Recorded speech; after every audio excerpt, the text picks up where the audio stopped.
With changes in the social structure, the society has witnessed various punishment theories. They have undergone changes from the traditional to the modern level, touching the crucial problems relating to them. Kenny wrote, "It cannot be said that the theories of criminal punishment current amongst our judges and legislators have assumed either a coherent or even a stable form." B. Malinowski believes that the entire criminal justice system aims at cutting short an illegal or intolerable state of affairs and restoring the equilibrium in the social life. It is generally believed that the theories of punishment are vague. According to Sir John Salmond, punishments are of four types. They are deterrent, retributive, preventive, and reformative. This classification holds good even today. Of these aspects, the first is the essential and the all-important one, the others being merely accessories. Punishment, before all things, is deterrent, and the chief end of law of crime is to create an example and giving a warning to all who are criminal. Various theories and the pros and cons of each theory are discussed in this unit. We start our discussions with the question why and how the guilty should be punished. The first question can be easily answered. Of the many classifications of crime, one classification is crimes with victims and crimes without victims. The first category implies that there are direct victims for every crime, and the second category implies that there are no direct victims, which means there may be indirect victims. For example, while crimes like dacoity and robbery have direct victims, many white-collar crimes like high-level corruption do not have direct victims. However, it may be said that in such crimes, the government often becomes the victim. This prelude becomes necessary to find answer to the question why the guilty should be punished. At this juncture, we do not go into the question what is a crime. When a crime creates a victim, there are three implications.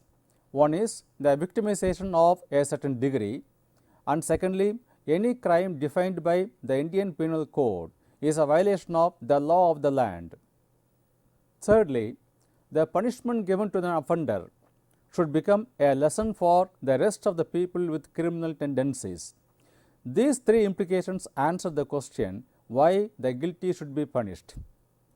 The guilty should be punished so that the social order could be maintained. It may be said that there cannot be a crime without a punishment. Therefore, it may be said that every crime must have a punishment. Now we take up the question how the guilty should be punished. Although the laws of the land may differ from country to country, the general principle which provides guideline to the punishment is that a crime should have a punishment in proportion to the severity and extent of victimization. This principle again differs from country to country with different religions and their codes. The British laws of punishments are in practice in the present Commonwealth countries, while the United States has its own laws which are a little different from the British laws. The countries of the Middle East and other countries practicing Islam as the first religion have their own laws derived from their religion.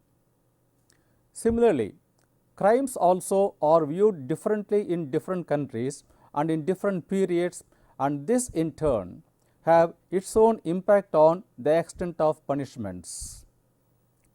In the Middle Eastern countries, even low profile stealing is viewed seriously and punished severely, while in India it is viewed less seriously or even ignored by the law enforcers and the society as well.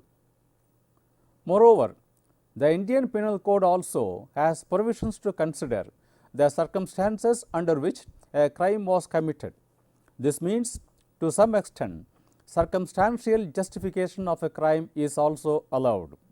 Now that every country has its own criminal justice system, the guilty is punished according to the law of the land and in proportion to the degree of victimization. The Indian Penal Code defines various crimes under various sections and thereby defines the punishments stated already. One of the primitive methods of punishments believes in the fact that severe punishments inflicted on the offender would deter him from repeating that crime. Those who commit a crime, it is assumed, derive a mental satisfaction or a feeling of enjoyment in the act. To neutralize this inclination of the mind, punishment should inflict equal quantum of suffering on the offender so that it is no longer attractive for him to carry out such committal of crimes. An average human being is always interested to seize opportunities, but abhor when he or she face threats.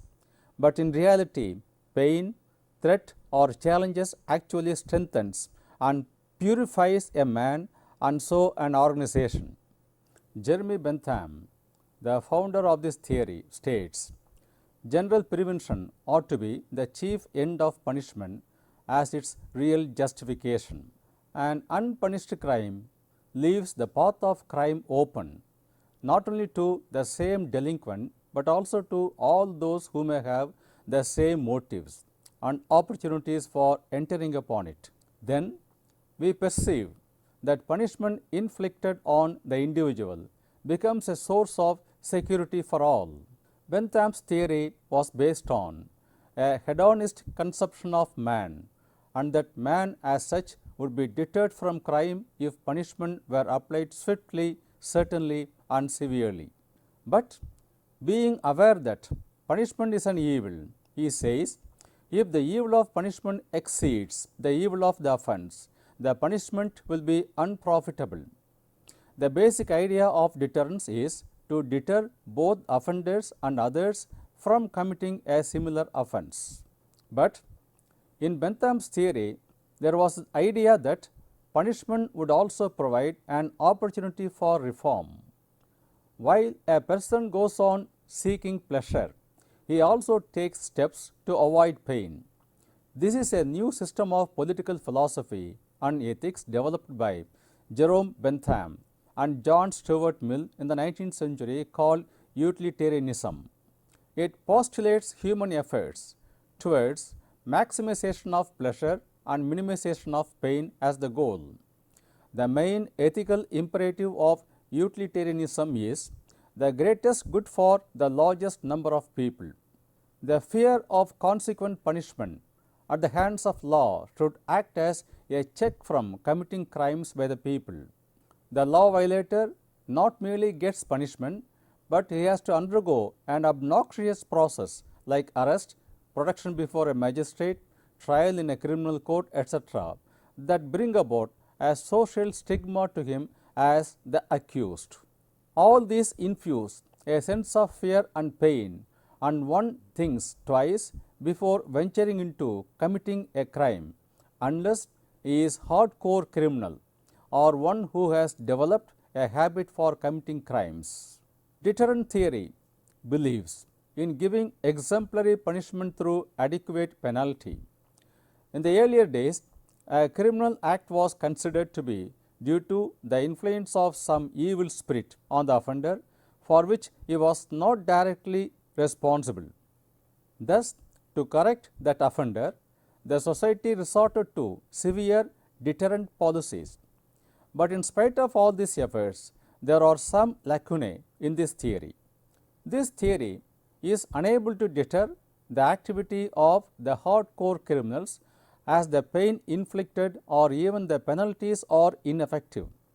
The most mockery of this theory can be seen when the criminals return to the prisons soon after their release. These criminals are not affected at all by these restrictions of conviction. Rather, they tend to enjoy these restrictions more than they enjoy their freedom. Now we turn to the retributive theory. An eye for an eye would turn the whole world blind, rightly said Mahatma Gandhi. The most stringent and harsh of all the theories, the retributive theory believes to end the crime in itself. This theory underlines the idea of vengeance and revenge rather than that of social welfare and security. Punishment of the offender provides some kind of solace to the victim or to the family members of the victim of the crime who has suffered out of the action of the offender and prevents reprisals from them to the offender or his family. The only reason for keeping the offender in the prison under unpleasant circumstances would be the vengeful pleasure of the sufferer and his family. J. M. Finis argues in favor of retributionism by mentioning it as a balance of fairness in the distribution of advantage and disadvantages by restraining the victim's will.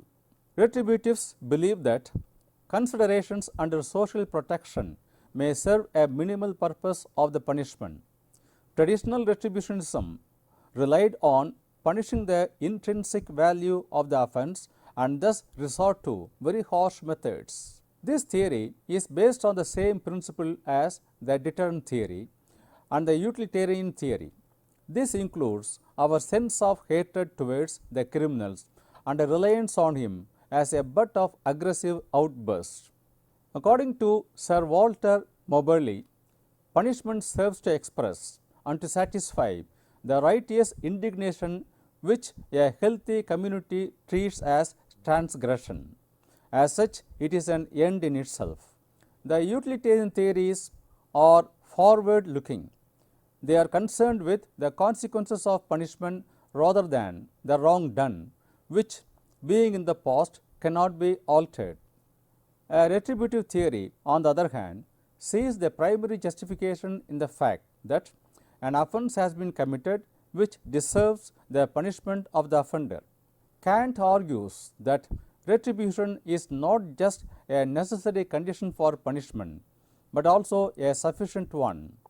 Punishment is an end in itself.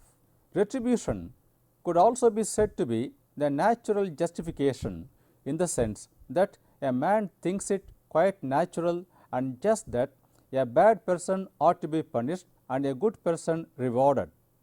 However natural retribution might seem, it can also be seen as Bentham saw it, that is, as adding one evil to another, base and repugnant, or as an act of wrath or vengeance.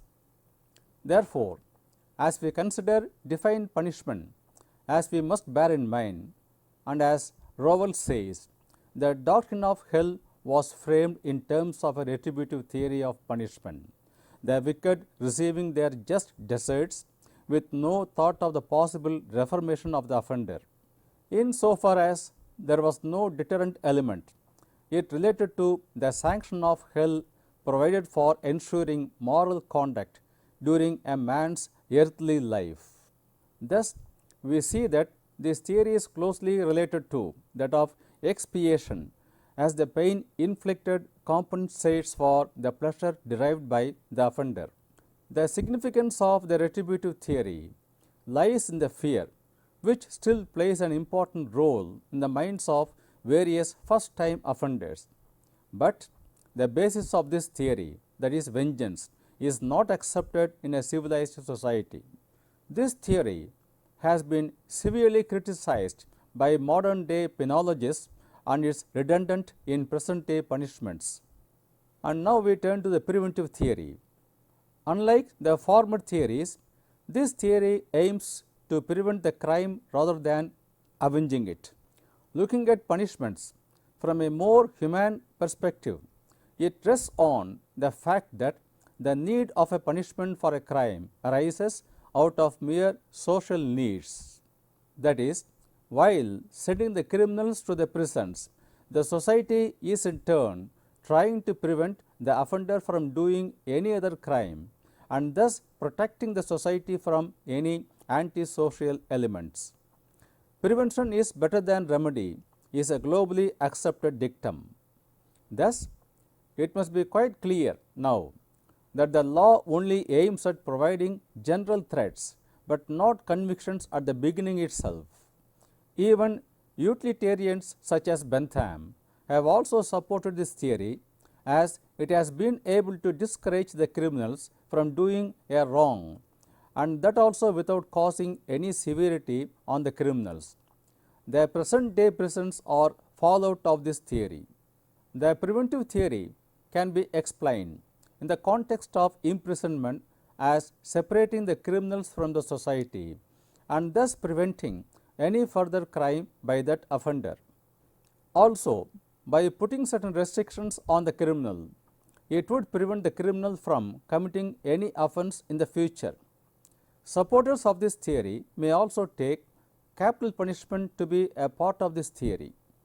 A serious and diligent rehabilitation program would succeed in turning a high percentage of criminals away from a life of crime. There are, however, many reasons why rehabilitation programs are not effective in our prisons. Most politicians and a high proportion of the public do not believe in rehabilitation as a desirable goal. The idea of rehabilitation implies the crime is legally accepted. What they want is retribution, revenge, punishment, and suffering. Thus, one can easily say that preventive theory, though aiming at preventing the crime to happen in the future, but the penologists question the technique, which are quite harsh in nature. The major problem with the penological types of theories is that they make the criminal more violent rather than changing him into a better individual. The last theory of punishment, being the most humane of all, looks into the aspect. And now we turn to the reformative theory. The reformative theory aims at gradual renewal of a man and his gradual regeneration, of his passing from one world into another, of his initiation into a new unknown life. It emphasizes on the renewal of the criminal and the beginning of a new life for him. The most recent and the most humane of all theories are based on the principle of reforming the offenders through individual treatment. Not looking to the criminals as inhuman, this theory puts forward the changing nature of the modern society, where it presently looks into the fact that all other theories have failed to put forward any such stable theory which would prevent the occurrence of further crimes. Though it may be true that there has been a greater onset of crimes today than it was earlier, it may also be argued that many of the criminals are also getting reformed and leading a law-abiding life altogether. Reformative techniques are much close to the deterrent techniques. Reform in the deterrent sense implies that through punishment, the offender recognizes his guilt and wishes to change. The formal and impressive condemnation by the society involved in punishment was thought to be an important means of bringing about that recognition. Similarly, others may be brought to the awareness that crime is wrong through another's punishment. But although this is indeed one aspect of rehabilitation, it is more usually associated with treatment of the offender. Very few think that all the offenders are ill and need to be cured, but the majority of criminologists see punishment as a means of education of the offender. This has been the ideal and therefore the most popular theory in recent years. However, there is reason to believe this theory is in decline.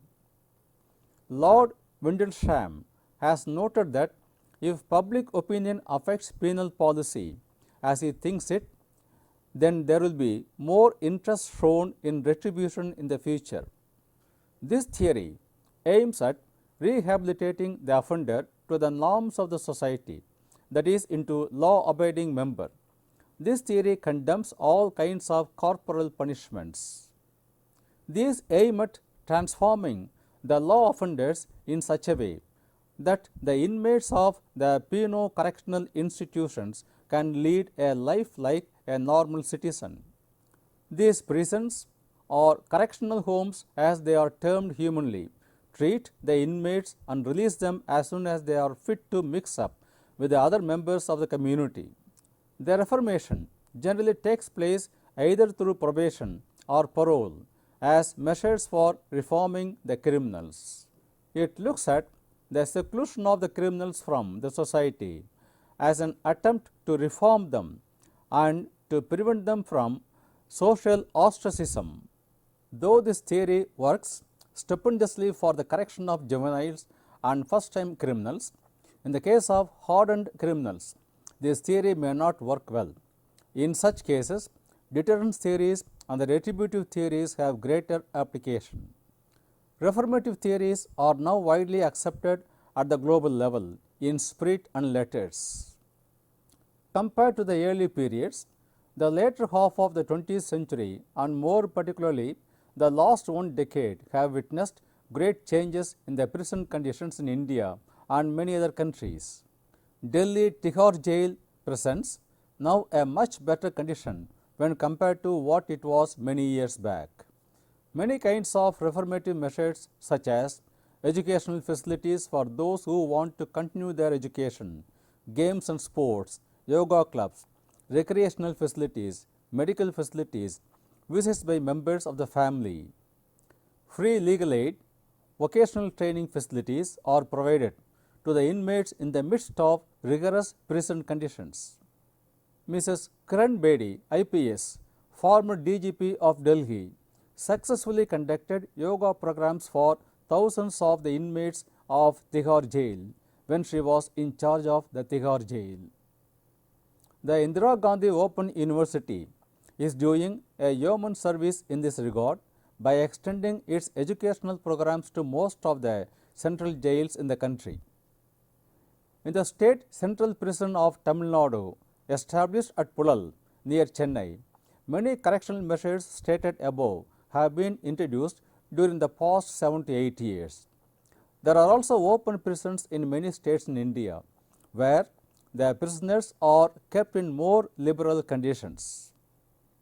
In the open prisons, the inmates are allowed to go to the neighboring city or town during the daytime on condition that they should return in the evening.